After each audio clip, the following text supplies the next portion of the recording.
Welcome, everyone, to episode 10 of Fraud Fact Friday, live here on LinkedIn. I am happy to have Dana Neiger here with me. She is the head of organizational development and co-founder at HIVE talent acquisition firm. Thank you for joining me, Dana. Thank you for having me, David. So our goal today is to talk about, so our overarching topic is a fraud-free job search. And we're going to take a look maybe at some of the scams people should be looking out for. Take a look at also, so two sides of the situation, employees or people looking for jobs and employers, how they can stay safe, how all parties can stay safe and have a successful recruiting experience. So anyone watching, thank you for joining. Thank you for jumping on. I see Melly has already said hello. She's joining from Chicago. Anybody, feel free to let us know where you're viewing from. Make sure everyone can hear us okay. Give us a thumbs up signal on that. Dana, I think you've watched a couple episodes, so you know what's coming with Fraud Fact Friday Fast Facts. Yes, I'm nervous. I'm going to ask you some either or questions, 5, and you have to answer them within 30 seconds. Okay. And so let's see, set my timer here. You up for the challenge? I think we can get them answered. Yes, I'm up for it. Let's do it. Okay. So I'll start the clock, make sure I show it. So are you a spring or fall person? I'm a fall person. I like the colors and the boots. It's Friday the 13th. Are you superstitious or not superstitious? Oh yes, I'm an old jock. I'm definitely superstitious. Coffee or tea? Coffee. A good book or a good Netflix series? Good book. Good book, okay. For sure. And for finding a job, LinkedIn or Indeed? Both are great tools, you guys. I have to say they're equally advanced on both parts. All right. We did made it just in time. Hello to Bill and Vivek. Thank you for joining. So yes, a good book. What's the last book you read? Any recommendations for everyone? Yeah. So historical fiction is kind of my genre, and I read The Weight of Ink recently, which was a beautifully written book that jumps between the 17th century of European Jews back into London in present day in the 2000s and discusses some historical fiction there. It's kind of neat. Yeah. Okay. And you already explained why you're a fall person. I think I used to be a fall person myself till I moved to Germany, where, I moved from California to Germany. And the spring is just such a welcoming view after a very long, cold winter. But I like both. Yeah. And the last topic we talked about was LinkedIn or Indeed, and we're going to jump into that in a bit. But first, I'm going to give you the chance now to officially introduce yourself. Thank you so much. So I'm Dana Neiger, a co-founder with my business partner, Veronica Jenkins, of HIVE talent acquisition firm. We are a firm for the people. We are founded out of Atlanta, Georgia, and we are 8 strong so far, so small but mighty. We focus in recruiting. We have a specialty in transportation engineers, but we do run the gamut in all industries as far as recruiting is concerned. We have an intern vertical led by Caroline Chamberlain, our former intern to HIVE itself and creator of our Swarm Society, which is our intern vertical. And then we have our HR business solutions side to the business as well, where we target small to medium-sized businesses that don't actually have human resources as part of their short-term growth plans, so that we can help them remain compliant. And as far as compliance is concerned in that, it's a vast amount of things that would need to keep them legal and moving forward. Everything from employee handbooks and manuals, safety trainings, onboarding, you name it, including, of course, recruiting.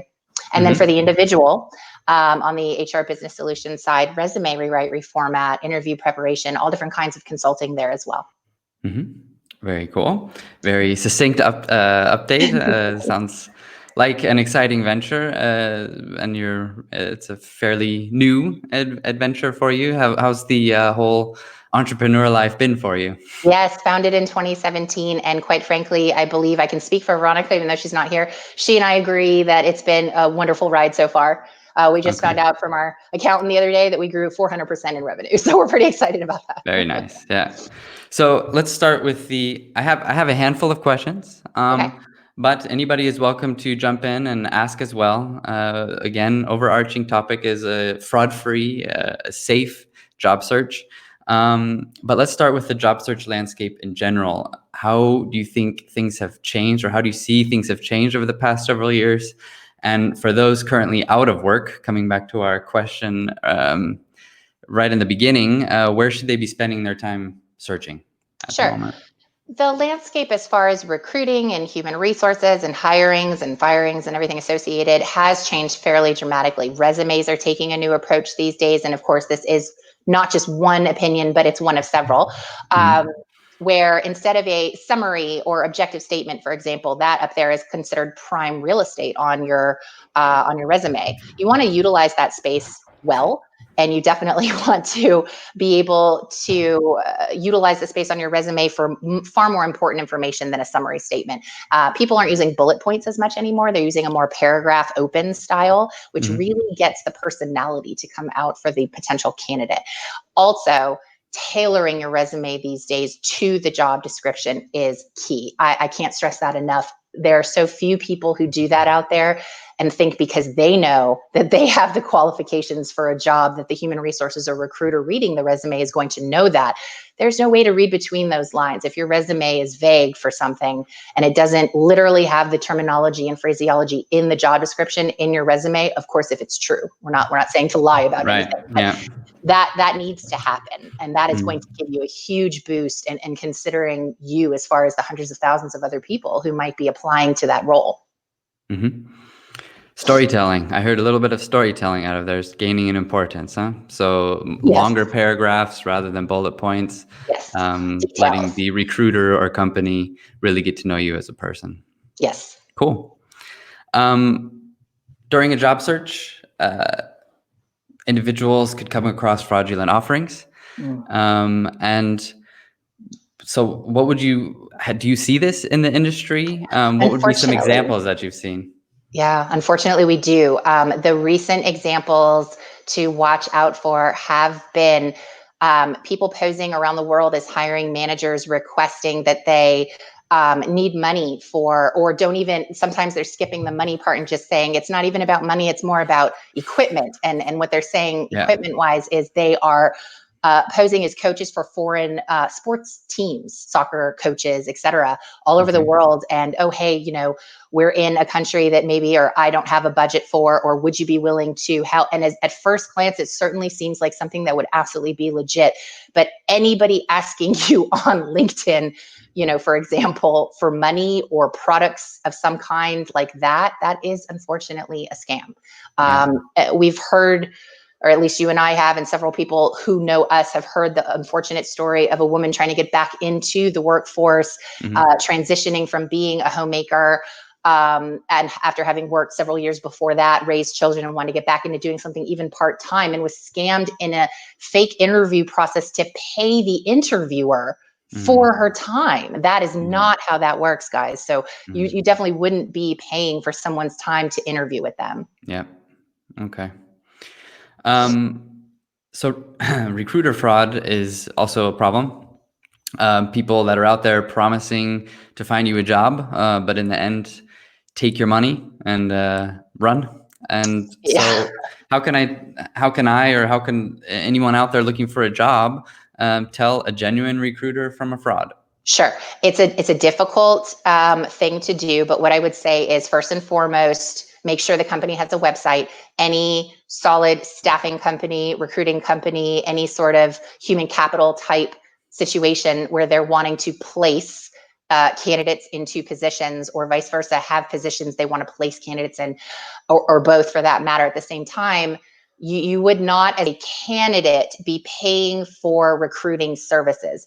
That Hmm. is a very blanket statement. There are probably some firms out there that still do charge for the candidate side. That was in my opinion, something that stopped a while ago, but I don't want to, blanket general statement that.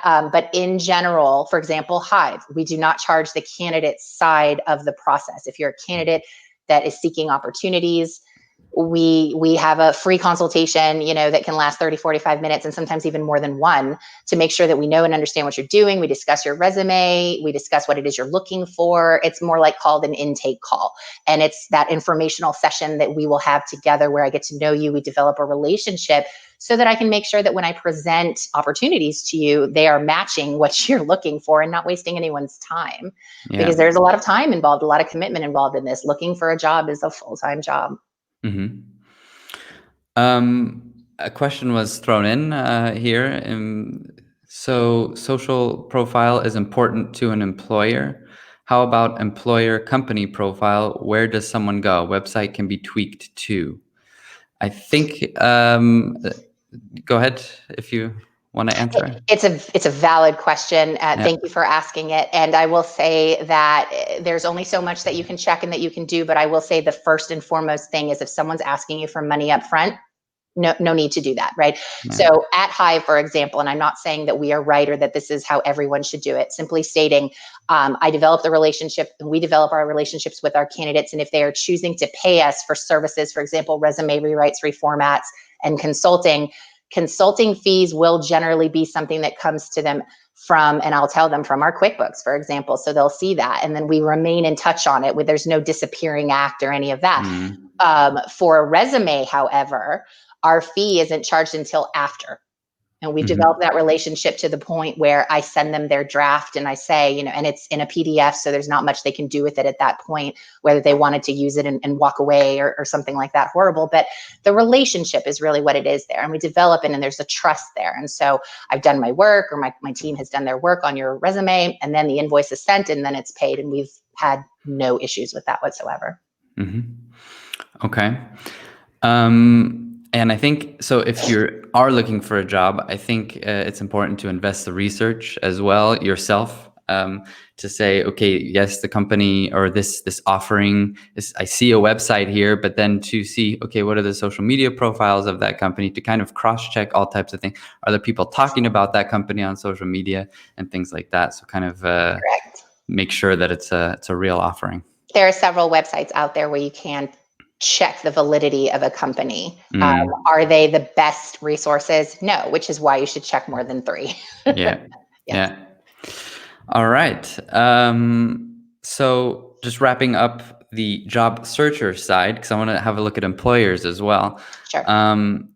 What would be then your tips, firstly, to have a successful job search, maybe in general, and then also, secondly, how to stay safe? What would be your top tips there? Sure. So in looking for a job, LinkedIn and Indeed are 2 of the main and most wonderful, best helpful tools for research that you have out there. Indeed acts like a job broker site, if you will, pardon the term, but a lot of the other smaller specialty sites feed through it. So you aren't going to miss out on anything, and you have the opportunity there to set up alerts for the specific job titles, years of experience you have, et cetera, what it is you're looking for. And it can alert you as soon as new ones are posted, which is key. LinkedIn has the exact same. You can do it by radius of how far it is you're willing to travel as well on LinkedIn, which is super huge. So I highly recommend making sure that you specialize yourself down in those particular opportunities, really getting specific. And that's only going to help you find something that is a good fit faster. The other thing is to consider using 3 specialty recruiters in your arena, or at least recruiters that you can develop a relationship with. It is certainly to your advantage. This is networking at its best, friends, right? To utilize other recruiters and have them reach out to their network on your behalf. And then your research is spinning and working when you're not, which is a good thing. Yeah, definitely. Okay, and anything else to add on the staying safe side? I think we covered I would say common sense is definitely important here, right? If you're reading something in your gut, it just doesn't feel right. I'm certainly for free, more than happy if people want to connect with me and say, hey, this happened. Is this legit? I'm more than happy to help consult on that. Absolutely my pleasure. Cool. So now looking at the other side of the relationship, the legitimate companies out there looking for new talent. Firstly, the same question as above, where should companies be investing their recruiting dollars to find new talent? Sure. Obviously, as a third-party owner, I'm going to say if you have the budget for it, call Hive because we will develop a very long-term relationship with you. It will not be one-off. Even if you are a smaller firm that has a smaller budget or a small company that has a smaller budget, that is by no means anything that's going to hinder our relationship. My business partner and I definitely have the opportunity as the owners of the company to change and make things work. We've got payment plan options. We break things down. We discount all the time on purpose. It's more about long-term relationship and goals. So that being said, from a recruiting standpoint for hiring managers and internal human resources and internal recruiters and companies, you're probably doing all that you can to avoid, perfect example, sometimes with people who are out of work, they just start applying to everything. I mean, there's nothing you can do about that. That they're just trying to hedge their bets. You can't blame them for that. You just need to make sure that you're spending the time from a human resources and compliance perspective. Excuse me. I would say it's very important to remember treating everyone in the process the exact same way. So if you have people who are going through drug screens and background checks of certain kinds, everyone needs to be dealt with in the exact same fashion. Everyone needs to go through the exact same types of screens and background checks. And you're finding these candidates, via LinkedIn, via Indeed, via all kinds of other, databases. Google, is a really great opportunity, and all kinds of the Google Chrome and extensions, et cetera, to find people. It's kind of a talent acquisition person's dream and or nightmare these days, trying to find the best talent and how to do it. What does then a successful and safe hiring process look like from start to finish? What would you say? Sure. In general, and I know this is just from me in my opinion, so please don't be offended, anyone out there, if this is not how you do it. But in general, a safe and successful talent acquisition process is the vetting of candidate, right? Which means we've met, air quotes, whether it's like this or in person, right? This technology, we have the power, right?